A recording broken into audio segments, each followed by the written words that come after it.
Hey, what's going on, everyone? This is Steve Larsen, and you're listening to Sales Funnel Radio.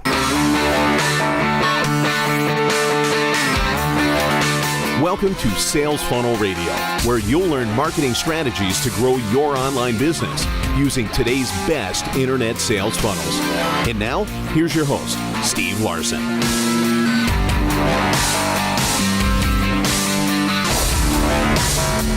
You guys, I hope the day is going great. It's an early morning here for me.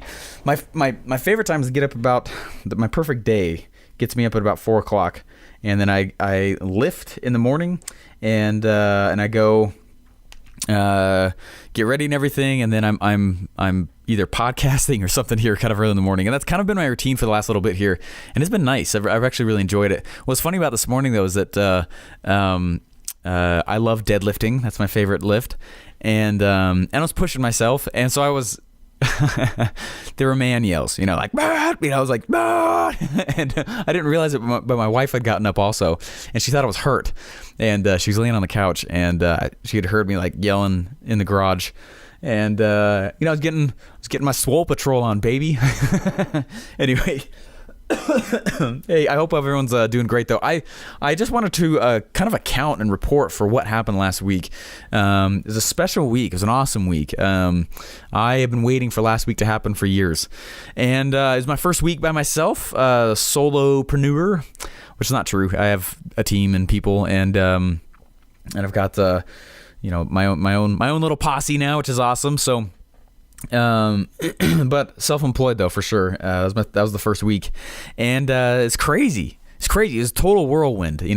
I started putting together a webinar, and I went and I sold on Thursday, and a week ago, last Monday, I woke up and I didn't have none of the slides were done. The funnel was barely even started. None of the pages were done. I don't even know if there's like lists created for this thing. In fact, I had to go catch up and edit a whole bunch of stuff. And anyway, I pretty much started from pure scratch. And I know I talked about this a little bit before, but I'm just super pumped about it. By Thursday, I had created the slides, which I finished 2 minutes before the webinar. I ran downstairs, grabbed some water, went to the bathroom, ran back upstairs to my home office here, inside the little home office here. Tossed my computer on my stand and did the webinar.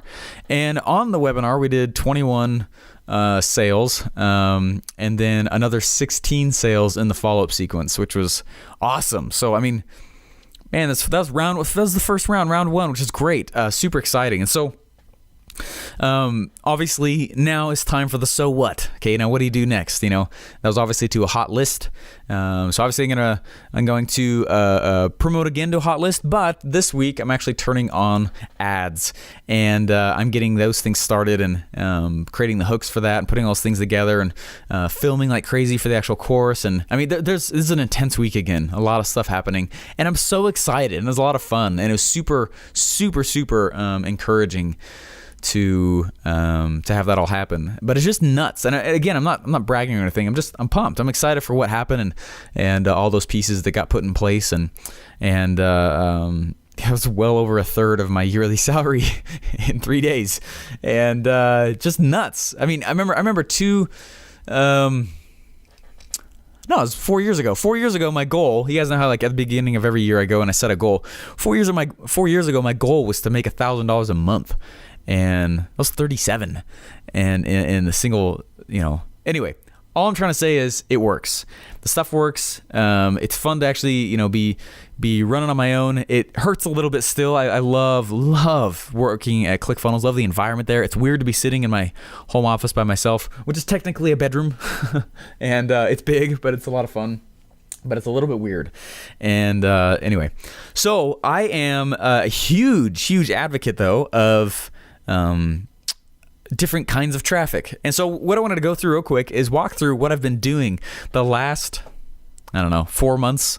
And I know the reason that it opened up with such a big bang.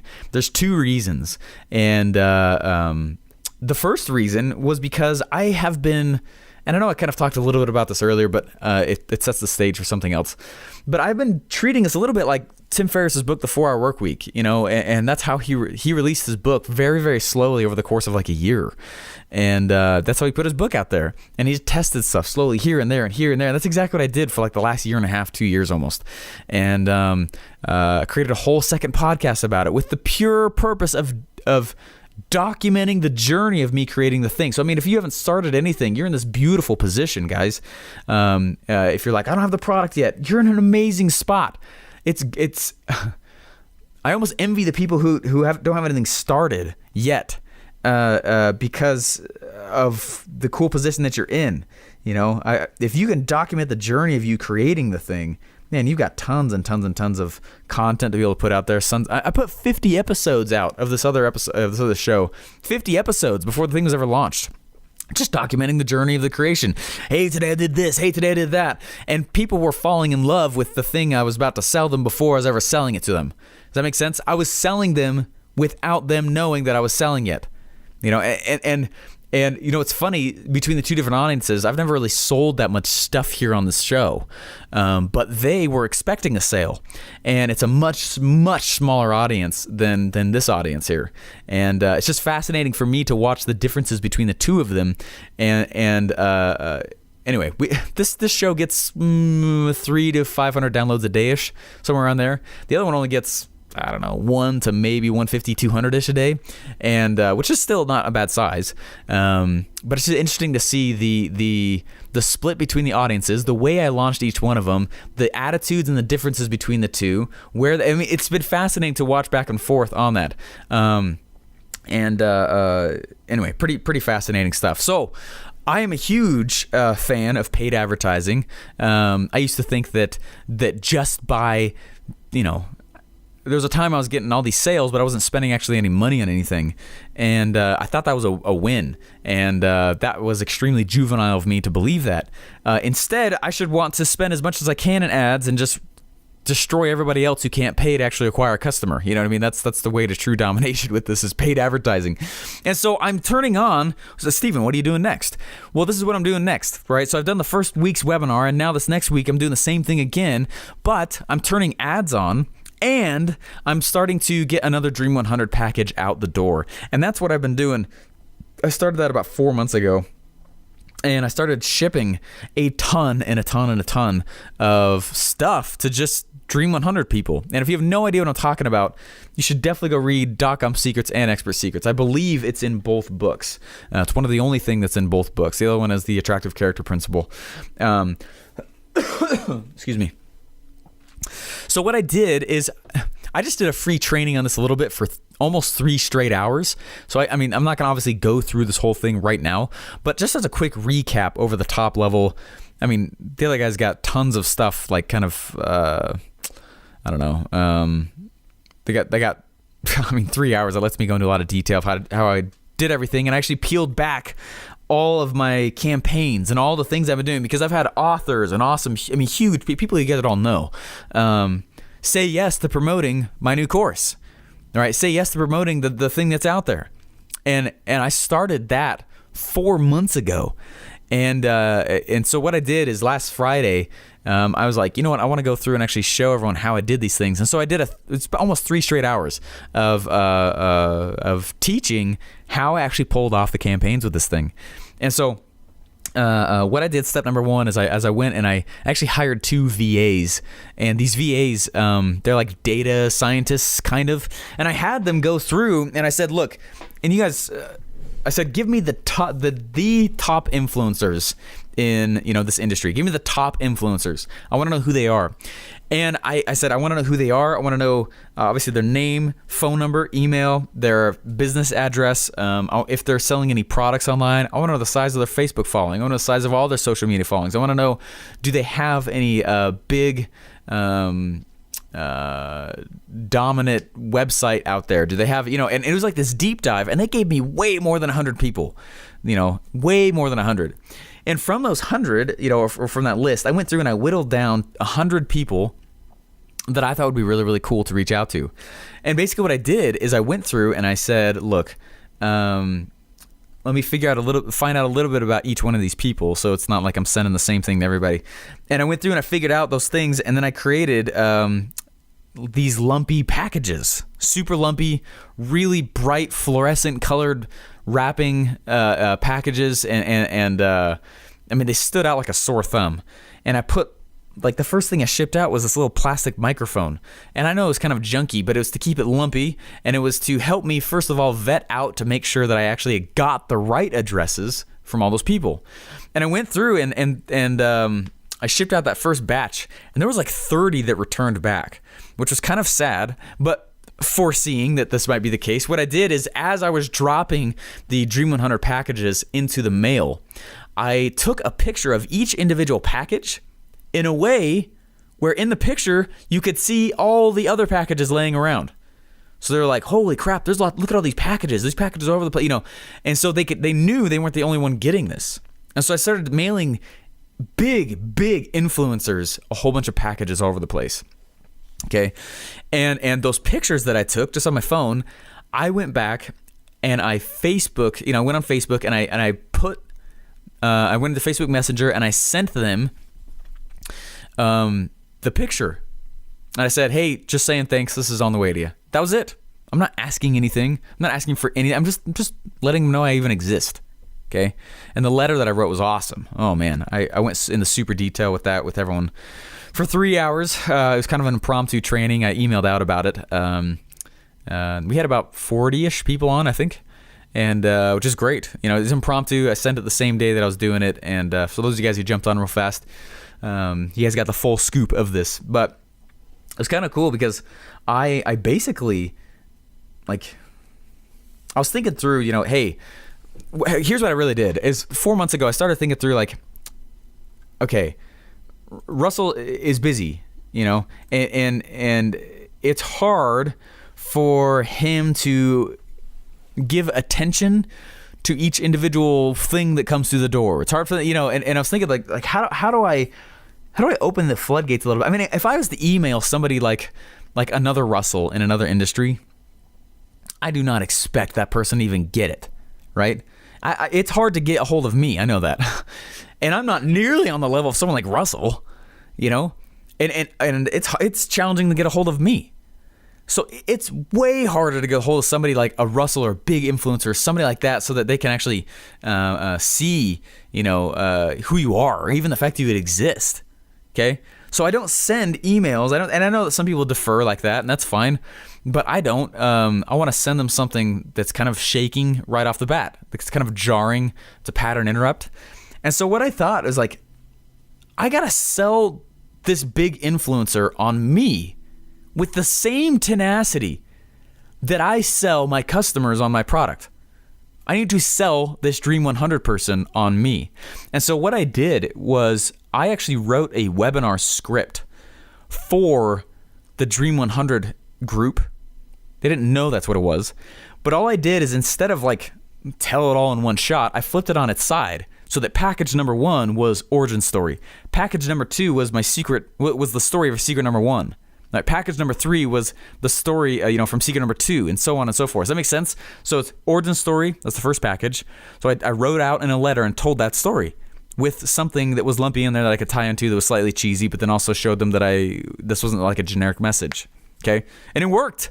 And I had people right off the bat reply to me.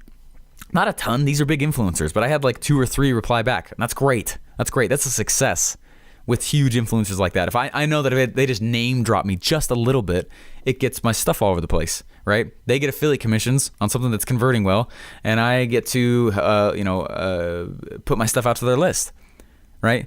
Then the next package I put out, right, was just the story of secret number 2 from the webinar. The next one is secret number 1, then secret number 2, secret number 3, and then finally on the 5th package, which is going to go out here in a little while. I paused it for a little bit for a specific reason, which I talked about that on the free training I did on Friday. But I paused it for a specific reason. I won't dive into here, but everything was going great though. I paused it for other stuff, external things, and so that's more of how I've been doing the Dream 100 stuff. And what's cool is that, guys, the perfect webinar script is designed to break and rebuild belief patterns for your customers about your product and you. Well, I was like, I got to do the same thing to these big guys, right? I don't know most of the people who reach out to me, and that makes me sad. I wish I did, right? But how do I quickly vet through the people that I want to work with, right? How do I do that? And they're asking the same thing. And I'm not nearly on the level of the people that I'm reaching out to, right? And I'm going out and I'm saying, hey, I know you have no idea who I am. Why don't you come promote my thing? It's like, come on. That's from left field. It's almost offensive, right? To come right out the bat and just start asking for the sale like that. That's like dating somebody and asking for marriage the same date.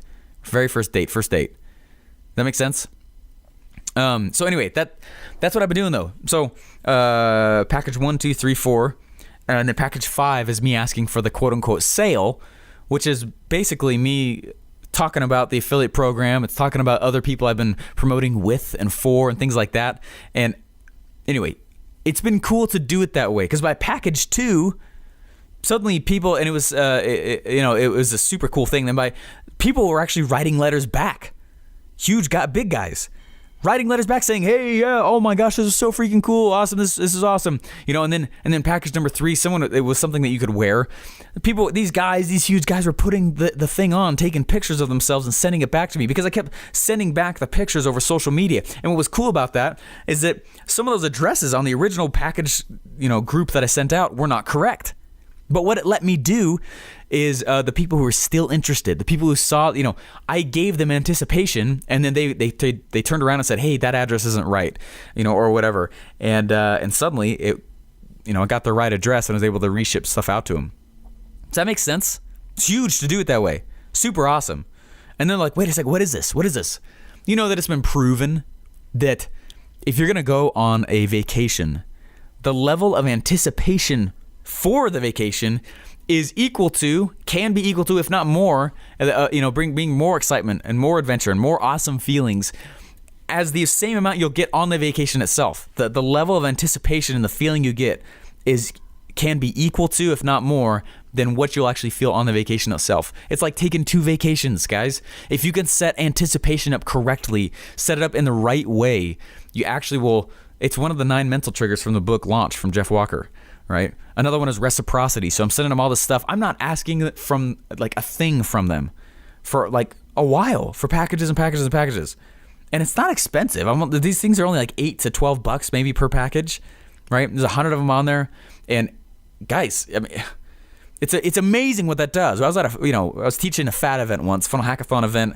It was day 3, and I invited the man, Dave Woodward. I look up to him like crazy. It's kind of like another mentor of mine almost, and anyway, I really look up to him a lot. And he came in and he runs the affiliate and Dream 100 stuff at ClickFunnels, and we interviewed him and people talked with him while on stage there, and he went through and he started showing some of the packages of what promoted the launch of Expert Secrets, and went through and started talking about that.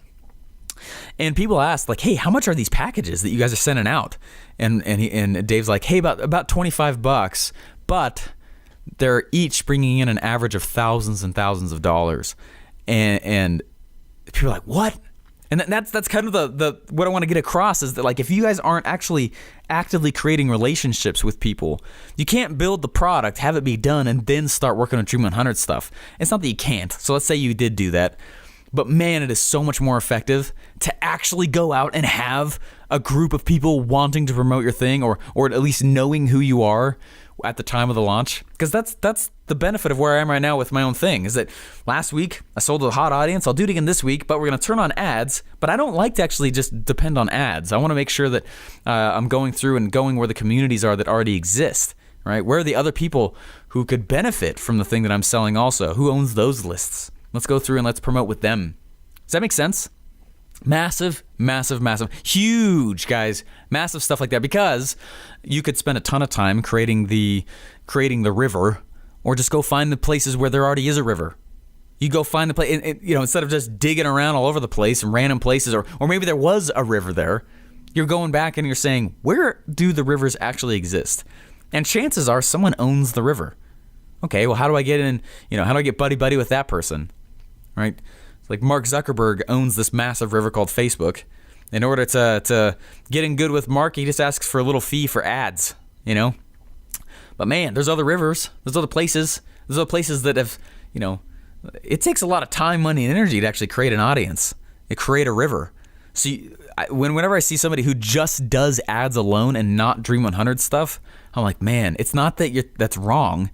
It's that there are these places that already exist that are probably prime for what you're doing. So don't just lean on ads alone. You go and you actually create relationships and start leveraging what's already out there. Anyway, I was like 20 minutes of just dump. I hope that that's okay. There wasn't much of a story with that. That was more tactile. But hopefully it clears up some of the issues of what people I see people doing Dream 100 stuff or not, or they get confused with it, or I don't totally know why people don't actually go do it. It's one of the most beneficial activities, massive output for the amount of time you actually put in. And anyway, I hope that everyone takes it serious and actually does it, because it's a big deal. It's a huge deal of what it does for the business, what it does for your credibility when somebody who's on a higher influence level than you are reaches down and says, yes, that's great, and drops it on out. Not only does it validate you to your people, it validates you to all these other influencers. Now you can go to them and say, hey, look, I did this webinar, I did this JV or whatever you did with this guy and this guy and this guy. And they're like, wow, well, that guy over there wasn't dumb, so you must have something that's awesome. And then it starts opening the door for all these other people. Okay, so I'm about to drop the next package here, and I'm excited for what it is. I think it's going to rock some boats a little bit, which I'm excited about. It's meant to. And anyway, great stuff. Please take that more seriously if you haven't, and start thinking through where the traffic streams currently exist, so you're not having to feel like you're creating one from scratch. That takes forever. All right, guys, I will talk to you later. Bye. Thanks for listening to Sales Funnel Radio. Please remember to subscribe and leave feedback. Want to get one of today's best internet sales funnel for free? Go to salesfunnelbroker.com/free funnels to download your pre-built sales funnel today.